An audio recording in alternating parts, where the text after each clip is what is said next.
जीवन हमें एक मौका देता है, इसलिए जब भी सही कॉलेज चुनने का समय आए तो सिर्फ मंगलायतन यूनिवर्सिटी आपके बेहतरीन भविष्य और सर्वांगीण विकास के। इजराइल और ईरान के युद्ध में हर दिन हर पल एक नया मोड़ आ रहा है। अमेरिका के राष्ट्रपति बीते 24 घंटों में कई ट्वीट्स करते हैं। कभी उन्होंने ईरान पर अपने कब्जे की बात की, तो कभी खामनेई को मारने की बात करते हैं, तो कभी रूस कहता है कि अमेरिका आग में घी डालने का काम कर रहा है। वहीं इस बीच भारत के लिए एक बड़ी मुश्किल खड़ी हो गई है। दरअसल भारत के कई बच्चे, कई छात्र ईरान में फंसे हुए हैं, जिसे भारत सरकार निकालने की पूरी कोशिश कर रही है। वहीं ईरान इजराइल युद्ध की वजह से सहारनपुर मंडल के 25 युवाओं की नौकरी पर फिलहाल ब्रेक लग गया है।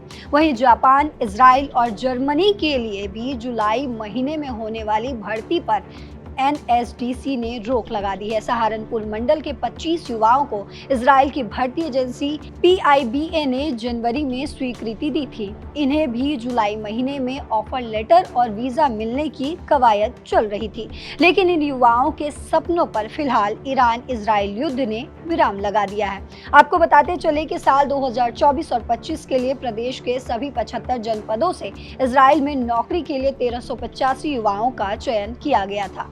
इनका पुलिस सत्यापन, स्वास्थ्य परीक्षण, वीजा चेकिंग का काम पूरा कर लिया गया था। जनवरी में चयन हुआ और कुछ ही महीनों में इन्हें इजराइल भेजने की तैयारी थी, लेकिन इसी बीच नौकरी पर ब्रेक लगने की बात सामने आ गई। इजराइल की population, immigration and border authority की टीम ने इजराइल का वीजा दिलाने की प्रक्रिया भी शुरू कर दी थी। इन 5 युवाओं को आयरन बोर्डिंग संबंधित काम के लिए चयनित किया गया था। निर्माण कार्य के लिए चुने गए युवाओं को रोजगार दिलाने से पहले भारत के साथ ही इजराइल की एजेंसी ने भी वेरिफिकेशन किया था। आपको बताते चले, चयन से जिले के युवा में खुशी थी, लेकिन हाल ही में इजराइल और ईरान में युद्ध के हालात होने के बाद से इनकी संपूर्ण प्रक्रिया पर रोक लगा दी गई है। युवाओं ने बताया कि उनका मन था कि विदेश जाकर अच्छे वेतन पर वो काम करें, लेकिन अब युद्ध के कारण उन्हें रोक दिया गया है। हालांकि उनके परिवार वाले इससे काफी खुश भी नजर आ रहे हैं, क्योंकि अब अगर वे विदेश में होते तो काफी चिंता रहती। शामली के भाजू निवासी सुमित ने बताया है कि इजराइल जाने का अवसर मिला था।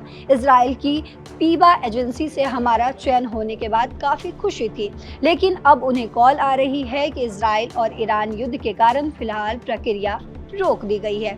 युवा आदित्य कुमार चौहान, मनीष कुमार, बबलू कुमार और विवेक कुमार का चयन भी इसमें हुआ था। युवाओं का कहना है कि युद्ध के हालात में अब उनका जाना फिलहाल टल गया है। हालांकि इस स्थिति के सामान्य होने के बाद वे तैयार हैं। इजराइल, जर्मनी और जापान में स्वास्थ्य कर्मियों की भर्ती प्रक्रिया शुरू की गई थी, जिसकी अंतिम तारीख 30 जून रखी गई थी। वहीं आगामी जुलाई महीने से इनकी भी भर्ती प्रक्रिया शुरू होनी थी। एनएसडीसी के आदेश पर सेवायोजन महकमे ने तैयारी शुरू कर दी थी। जापानी भाषा और आवेदनकर्ताओं को प्रशिक्षण और इंटरव्यू कराने की योजना भी थी, लेकिन आपको बता दें अगले आदेश तक ये रोक लगा दी गई है। आपको बताते चले कि इजराइल के सहारनपुर मंडल से 25 युवा नौकरी के लिए चयनित हुए थे, जबकि शामली से 5, मुजफ्फरपुर से 6 और सहारनपुर से 14 युवा शामिल थे। भारत सरकार की ओर से नामित संस्था एनएसडीसी ने युद्ध के कारण इन भर्तियों पर फिलहाल रोक लगा दी है। इस खबर पर आपकी क्या राय है, कमेंट बॉक्स में जरूर बताते जाइएगा। फिलहाल मेरे साथ इतना ही। देश और दुनिया की बाकी खबरों के लिए देखते रहिए दैनिक जागरण। नमस्कार।